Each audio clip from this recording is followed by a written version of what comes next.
नमस्कार दोस्तों। आज हम किसी गवर्नमेंट पॉलिसी या स्कीम के ऊपर बात नहीं करेंगे। आज हम बात करेंगे एक बहुत ही इम्पोर्टेंट टॉपिक के ऊपर। जी हाँ दोस्तों, आज हम बात करेंगे फार्मर बिल के ऊपर, क्योंकि अभी भी काफ़ी लोगों के मन में इसको रिलेटेड काफ़ी डाउट्स हैं। नमस्कार दोस्तों, मेरा नाम है हर्षित और आप देख रहे हैं आपका एडवाइज़र। आज इस वीडियो में मैं आपको बताऊंगा क्या है वो 3 फार्मर बिल और क्या हैं उनकी अच्छाइयाँ और उनकी बुराइयाँ। तो चलिए शुरू करते हैं।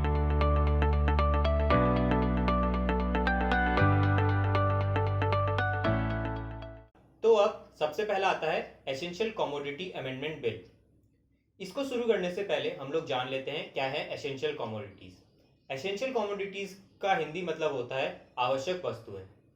जैसे कि अभी कोरोना काल के दौरान हैंड सैनिटाइजर और फेस मास्क की ज़रूरत बहुत बढ़ गई थी। इसको देखते हुए सरकार ने इन दो चीज़ों को भी एसेंशियल कमोडिटी घोषित कर दिया है।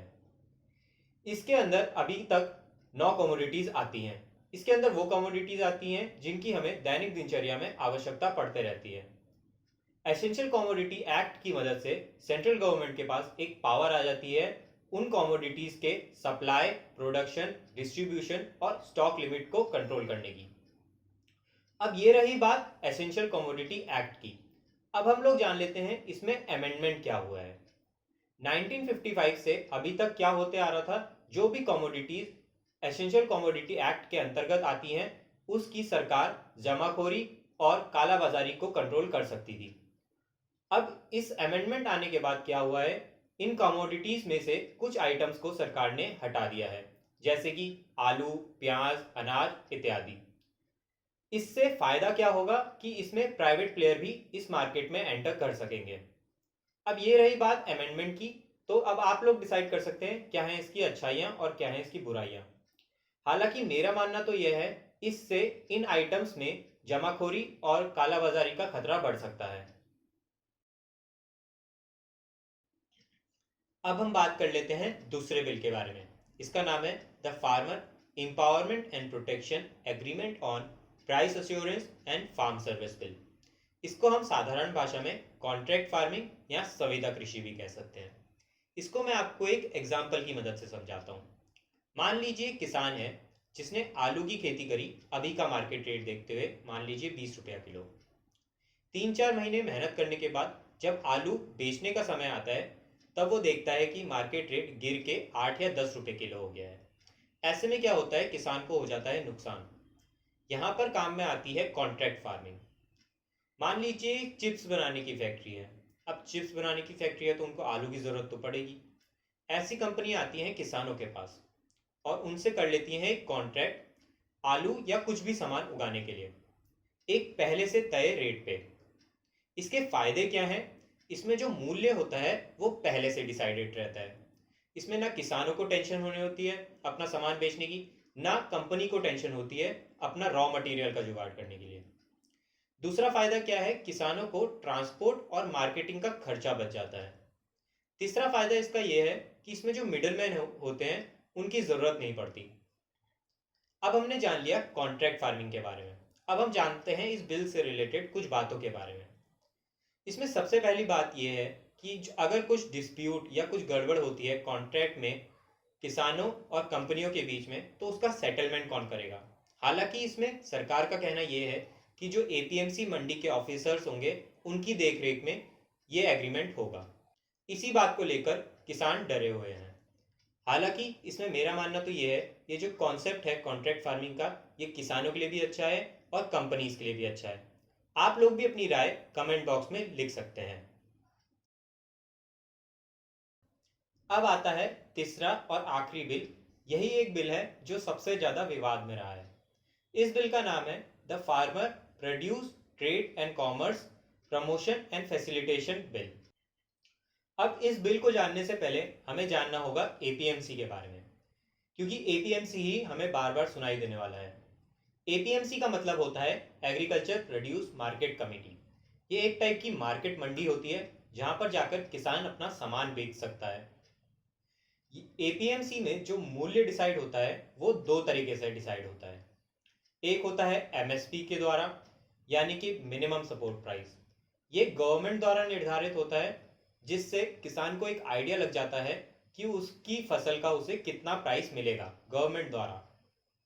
मान लीजिए गेहूं का एमएसपी 20 रुपया किलो है, तो अगर मार्केट रेट ऊपर जाए या नीचे जाए, किसान को पता रहता है कि गवर्नमेंट उससे जो फसल का रेट है वो 20 रुपया किलो में ही खरीदेगी। अब जो दूसरा तरीका आता है वो होता है ऑक्शन का। हर एपीएमसी मंडी में कुछ मिडिलमैन यानी कि अड़तिया होते हैं। इनके बीच में होता है ऑक्शन किसी भी प्रोड्यूस को लेकर। इसमें जो ऑक्शन में जो मिनिमम वैल्यू होती है वो एमएसपी यानी कि मिनिमम सपोर्ट प्राइस रहती है, यानी कि जो ऑक्शन की स्टार्टिंग लिमिट होगी वो एमएसपी से ऊपर ही जाएगी, एमएसपी से नीचे ऑक्शन नहीं होगा। अब ये तो बात रही एपीएमसी मंडी में मूल्य को डिसाइड करने की। इस पूरे खरीद के प्रोसेस में एपीएमसी द्वारा एक फीस लगाई जाती है किसान पे। ये जो टैक्स है ये स्टेट वाइज डिपेंड करता है। अभी हाल में ये टैक्स 2.5% से लेकर 6% के बीच में है। ये ध्यान रहे, ये जो टैक्स है ये किसानों पर लगाया जाता है, यानी कि किसान को अपनी जेब से देना पड़ता है। अब इस पूरी एपीएमसी की कहानी में हमें 3 चीजें ध्यान रखनी है। पहला एपीएमसी मंडी, दूसरा एमएसपी यानी कि मिनिमम सपोर्ट प्राइस, तीसरा एपीएमसी द्वारा लगाया गया टैक्स। तो चलिए अब हम जान लेते हैं ये बिल क्या कहता है। इस बिल का जो मेन उद्देश्य है वो ये है एपीएमसी मंडी के बाहर किसानों को एक नई मार्केट देना अपना सामान बेचने के लिए, यानी कि अब किसान एपीएमसी मंडी के बाहर भी अपना सामान बेच सकेंगे। इस बिल की मदद से किसान अपने शहर में तो अपना सामान बेच ही पाएंगे, बल्कि इंडिया में कहीं पर भी अपना सामान बेच सकेंगे। मतलब कि अगर महाराष्ट्र का किसान अपना प्याज जाकर यूपी में बेचना चाहे तो इस बिल की मदद से वो ऐसा भी कर सकता है। इसी के साथ स्टेट गवर्नमेंट किसानों से कोई भी मार्केट फीस नहीं ले सकती एपीएमसी मंडी के बाहर। तो अब हमने देखा ये बिल क्या कहता है। अब हम जान लेते हैं इसमें विवाद के क्या कारण हैं। इसमें जो विवाद है वो 3 पक्षों की तरफ से है। पहला है एपीएमसी मार्केट के मिडलमैन या कहें तो अड़तियाओं की तरफ से। उनका कहना यह है कि अगर सरकार ओपन मार्केट कर देगी तो जो एपीएमसी में किसान आते हैं वो आना कम कर देंगे, जिससे जो अड़तियाओं ने इतना पैसा लगाकर स्टोरेज सिस्टम बनाया है और अपना बिजनेस सेटअप किया है उसका क्या होगा। दूसरा जो प्रॉब्लम में है वो किसान है। पंजाब और हरियाणा ऐसे स्टेट्स हैं जहां पर किसान सबसे ज़्यादा प्रॉब्लम में है, क्योंकि यहीं पर एपीएमसी मार्केट अच्छे से सेटअप है। पंजाब में अभी 145 एपीएमसी मार्केट है। किसानों का डर यह है कि सरकार धीरे धीरे कर एपीएमसी मार्केट और एमएसपी की परंपरा को खत्म करना चाहती है। इसमें हमें एक चीज ध्यान देनी पड़ेगी कि पंजाब में अभी सरकार ने 23 फसलों पे एमएसपी घोषित कर रखा है, जिसमें से सरकार सिर्फ 3 फसलों को खरीदती है। इससे हम एक चीज देख सकते हैं कि अगर आपकी फसल पे एमएसपी घोषित है तो इसका ये मतलब नहीं कि सरकार उसे खरीद ही लेगी। इसमें जो तीसरा मुद्दा है वो स्टेट गवर्नमेंट की साइड से है। स्टेट गवर्नमेंट ही एपीएमसी को रेगुलेट करती है। साथ में जो टैक्स आता है वो भी स्टेट गवर्नमेंट के पास ही जाता है। स्टेट गवर्नमेंट इसलिए डरी हुई है कि अगर किसान ओपन मार्केट में चले जाएंगे, एपीएमसी में नहीं आएंगे, उससे जो टैक्स कलेक्शन होता है उसमें भारी गिरावट आएगी। तो अब मैंने आपको बताया क्या है 3 बिल। अब आप लोग डिसाइड कर सकते हैं ये हमारी इकोनॉमी और हमारे किसानों के लिए कितने सही हैं।